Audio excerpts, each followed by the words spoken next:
5000美刀买一辆8米长出了大事故的房车，将其修复好后带着家人一起去自驾游，这是很多人诗与远方的追求，而伊万也一直有着这样的想法。他在网上看到一款2015年维加斯房车，车子的状态看起来还不错，前后都没有被撞坏的痕迹，可当看到内饰的时候就完全不一样了，车内明显是起火了，到处都是灭火器喷过的痕迹，整个车内简直就可以用不堪入目来形容。虽然看起来车里的内饰很糟糕，但如果能以相当优惠的价格买到手，伊万认为还是值得的，于是他就加入了竞拍的行列。可没想到只竞拍了2次，就以4700美刀竞拍到手，这么轻松的拿下这台车，伊万非常的开心。于是趁着夜色驱车18个小时来到了车场，这里已经停放了各式各样的房车。当伊万下车的第一件事就是准备检查一下车子的发动机，因为在之前图片里发动机上有灭火器喷过的痕迹，不过打开后看着没什么大问题，所以伊万就上车准备开始打火尝试。没想到一次就启动成功了，并且还在门口处找到了驱动轴的螺栓，这个没有被扔掉也算是伊万的幸运，要不还不知道上哪去买螺栓呢。他将传动轴安装了上去，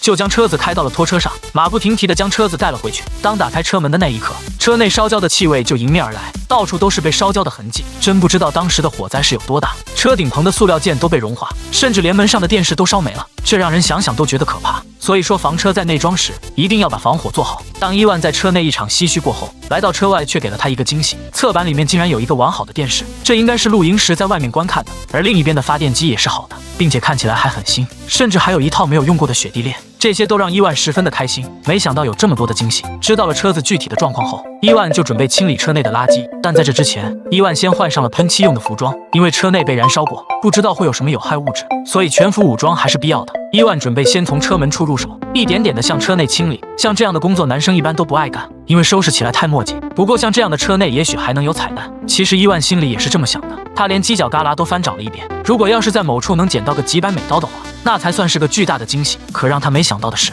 在里面竟然收拾出一副手铐，瞬间让伊万不再有任何幻想，还是踏踏实实的干活吧。就这样不知道里里外外的跑了多少趟，终于将车内清理了个大概，看起来也顺眼了很多。接着伊万就开始拆卸里面被烧坏的内饰，并且还没忘了将玻璃也清理一下。就在他出去的时候，发现车子的电瓶竟然在踏板的下面，于是伊万就给电瓶上连上了电源，准备尝试下车内的电器是否还能正常运行。可当他按下开关的时候，却听到了滴答滴答的响声，来到旁边并没有什么反应。正当伊万纳闷的时候，发现车轮后面竟然漏水了。他迅速的来到车内检查，果然里面的水像疯了一样溜了出来，这不得不说是好奇害死猫啊！伊万快速的将开关关掉，再次过来检查时发现里面的加热器水箱破裂了，这只能之后换一个新的了。不过好消息是旁边的电器还都是好的，甚至连外面的遮阳棚也能正常运行，这就证明车子的主线路还是好的，只是部分线路短路了而已。他们手动将扩展推了出去，接着伊万就开来了叉车，将拓展部分抬了出去，这样就给车内工作留出足够的空间，拆卸座椅也不会有任何的障碍。可这个拆卸工作还有很多，一人拆卸的话属实不太容易，所以伊万和摄影师换着来工作，这样不至于一个人工作郁闷了。可当他来到浴室时，发现里面的装饰板都已经走形了，所以不想拆也得拆了。当伊万把浴室板移除后，就开始尝试用洗洁精清理被熏黑的部分，不过看起来效果不是那么明显。接着他就来到了里面，把里面的座椅都拆了下来后，就换了一种清洁剂，这个效果比之前的要好了很多，明显能看出来把熏黑的部分清理干净了。这清理卫生还是的摄影师利用单身30年的手速，将所有的家具都清理了一番，可是有些严重的地方还是清理不下来的，所以伊万就用上了打磨车漆的工具。可打磨期间发现面板上竟然是2层的，伊万也算是个狠人，竟然把蒸汽都用上了，像解车衣一样将其扒了下来。这果然是办法总比困难多，爱动脑子的人有饭吃。这不解不了的地方就上了专业工具，将处理不了的地方整个撬了下来，然后再用新的板材填补上去。按照这个方法，将所有烧损严重的地方都填补好。接着就到了顶棚的部分，他先用专用胶在龙骨上打了一圈，这也能看得出来真是个修车的师傅，使用的胶水都是车辆专用的。等将上面的胶水刮匀后，就给顶板也安装了上去。可这时伊万想到了一个大问题，由于车内烧坏的部件太多了，所以他做了一个大胆的决定。他在网上找了一辆车头出了事故的同款房车，准备买回来做拆车见用，并且价格只比第一辆车贵了50美刀，这让伊万感觉很是合算，所以就再一次驱车来到了车场。这时我们就可以看到车子的车头部分受到了严重的撞击，发动机应该是不能用了。不过伊万对这些都不是很在意，因为他要的是里面的套件，并且这台车的内饰也要比之前的高端了许多，缺什么零件只要上这台车卸就可以了，这样就解决了伊万购买零件费用高的问题。接着伊万就来到了另一台车上，用砂轮将所有的板面都打磨一番，并且把不喷漆的地方都用塑料布盖好，然后给板面喷上了白色的油漆。本以为像这样的工作对于一位有着丰富经验的修车师傅来说简单的不能再简单了，可当他从外面回来后，之前喷的车漆却不见了踪影，这让伊万感觉十分的意外。难道这都是错觉吗？就像伊万根本没有喷过漆一样。可当他上网查了一番后才知道，给汽车喷漆和给木材喷漆还是有区别的，尤其是新买回来的板材都要封一遍底漆的，如果没有的话，就会像现在一样把油漆都吸收没了。所以伊万就在建材市场购买了专用的油漆，并且还选购了一款新的喷枪，这次在喷到板面上时就好了很多，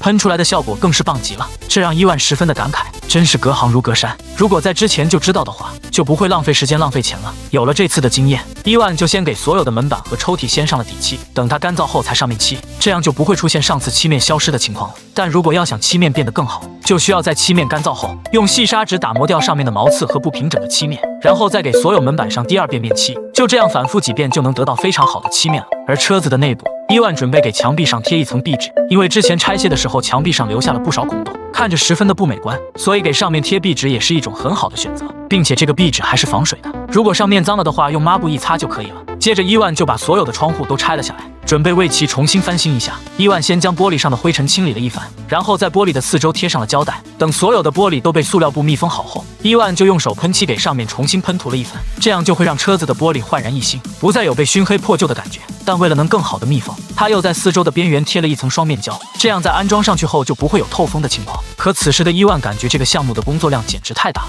就像现在这个样子，还有很多活没有干呢，比如车子的台面、地板、线路等都还没有完成，所以他现在真是一个脑袋两个大。但看着车子一天天的有转变，他还是很开心的，因此他为这台车子重新买了一套主控制板。之所以没有用另一台车上的，是因为伊万觉得线路新的能更加的保险一些，他可不希望给车子留下再次起火的隐患。等将所有的线路都接好后，就开始给车子铺设地板。他这次采用的是灰色防火的板材，虽然它铺设的比较快，但是我发现地板的下面应该少了一层减震膜，并且靠墙的部分也没有留出膨胀的空间，这样铺设的地板早晚都会出现问题。可伊万却不管那些，铺设的那叫一个开心，不一会就将地板铺设完成了。这时他发现另一台车的吸尘器很人性化，所以就从上面拆解了下来，他准备将其安装到车子沙发的下面，这样清理卫生时就方便了许多。这不得不说老外的脑洞还真是大。接着伊万就把拓展的部分的零件都安装了上去，这是为了重新安装拓展做着准备工作。你别小瞧了拓展出大约30公分的空间，就这30公分会让你在车内感觉大了不少。而拓展的内部伊万没有再喷漆，直接将壁纸贴了上去，下面则铺上了车内一样的地板。等扩展的框架都被处理好后，伊万就将原先座椅上的皮革都拆了下来，重新包上了灰色的皮革。这些对于一个修车师傅来说相对都比较简单，仅仅就用了1天的时间就将这个卡座彻底的完成了。这时伊万又来到了卫生间，给淋浴区域3面墙壁贴了一层新的塑料板，而坐便区域则选择的是仿瓷砖的贴纸，让整个卫生间瞬间有了上厕所的冲动。等将厕所的拉门安装上去后，这个卫生间就改造完成了。接下来就是厨房区域的改造了，他要将另一台车上的炉子转移过来。伊万先将上面的抽屉横撑拆了下来，只是让他没有想到的是，这个抽屉和炉灶竟然是一样大的，只需要将上面竖板切割一个角，就可以将其安装进去，这让他省了不少的功夫。而台面部分伊万则为其换了一块木头的，他认为木头的会比较轻一些，能让车子减轻点负重。接着给里面的洗手盆的位置也换了一个新的台面，这些安装都比较容易一些，可更换下面的水箱就复杂的多了。他要将外面的螺栓都拆掉，然后按照查找的网络教程一步一步的将其拿了下来。这时我们就可以看到水箱的裂口还是很严重的，不过伊万并没有担心，因为他有一整辆车的拆车件，只要将其检测好重新安装回去就可以了。这也能侧面的证明伊万购买第2辆房车做拆车件是一个无比明智的选择。这个项目到现在为止已经进行到了一半，伊万今天为其增加了新设备，其中的2个大件就是微波炉和圆形的洗手盆。之所以没有采用旧的微波炉，首要的原因就是太重了。大家都知道房车本身的重量就非常的重，所以能找到比较轻的设备还是必要的。购买这台新的微波炉售价竟然高达2300美刀，真没想到一台微波炉的价钱都快购买半个房车了，但放到柜子里是显得要小了很多。难道是商家给邮寄错了不成？在伊万一番查找后，又找出了一个微波炉的外壳，这样看起来就好了很多。于是伊万就将其安装到了微波炉上，再次将其装进框架里就可以了。这时伊万发现下面大理石图案不是很好看，他准备将其拆解下来，换上之前卫生间贴过的瓷砖壁纸。不过像这样小块的样式，在我们国内早已经过时了，不知道伊万为什么对此就这么的情有独钟。然后伊万顺手也把里面水盆的位置也贴上了同样的壁纸。接下来就是安装水盆了，这个就相对容易了很多，它是坐在台面上的，只需要在上面钻一个下水道的孔洞就可以了。不过伊万买的水盆就像一个大碗一样，要是没有中间的漏斗，还以为是一个装饰品呢。这不得不说伊万还是有些审美的。可是边上的冰箱却不是那么和谐，因为之前被火烧，外表看着十分的不好看。但由于这台冰箱还是好的，所以伊万决定将其翻新一下。他首先要给冰箱清洗了一番，由于长时间的不使用，冰箱里面都布满了灰尘，这都需要他细心的清理。而外边伊万切割了很多的装饰条，为其包裹上了黑色菱形的皮革，安装上去后就大变了模样，再也找不到之前破旧的影子。而里面的沙发床伊万也将其制作好了，放下来就是一个简易的大床，而抬起来的时候就是一个可以会客的客厅了。可这还不是休息的时候，因为还有最后的车头部分还没有修复。这次他没有拆解另一台车上的零件，而是准备将其重新翻新一下，能修复的尽量修复。之所以有了这个想法，是因为粉丝们提醒他，另一台车做拆车件确实太可惜了，如果再去买一辆破损严重的事故车，兴许可以修复出2台房车出来。所以伊万一边修复车子，一边留意着网络上的信息。不过像这样的翻新工作，对于伊万这个拥有几十年的修车师傅来说，简直简单的不能再简单了。仅仅就用了1天多的时间，就将所有的部件都翻新好了。伊万先将包裹好的面板安装了上去，